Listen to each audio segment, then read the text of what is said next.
India TV 9 news Maharashtra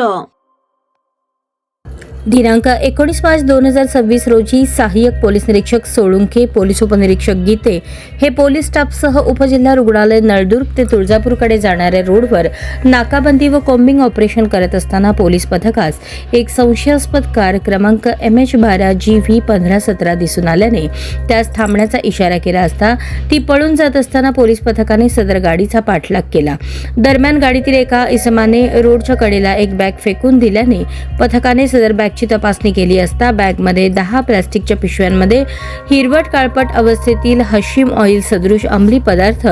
वजन 10.382 kilogram, एकूण किंमत 10,38,20,000 रुपये किमतीचा हशीम ऑइल अंमली पदार्थ मिळून आल्याने सदरचा माल सविस्तर पंचनामा करून जप्त केला. हशीम ऑइल सदृश अंमली पदार्थ जवळ बाळगणाऱ्या 2 अनोळखी इसमांवर कुंगीकारक औषधी द्रव्य आणि मनोव्यापारावर परिणाम करणारे पदार्थ अधिनियम कलम 8C 20B2C 2529 अन्वये Naldurg police Thane येथे 20 मार्च रोजी गुन्हा नोंदवला आहे. ही कामगिरी पोलीस अधीक्षक रितू खोकर, अप्पर पोलीस अधीक्षक शफकत आमना यांच्या मार्गदर्शनाखाली उपविभागीय पोलीस अधिकारी निलेश देशमुख, नळदुर्ग पोलीस ठाण्याचे प्रभारी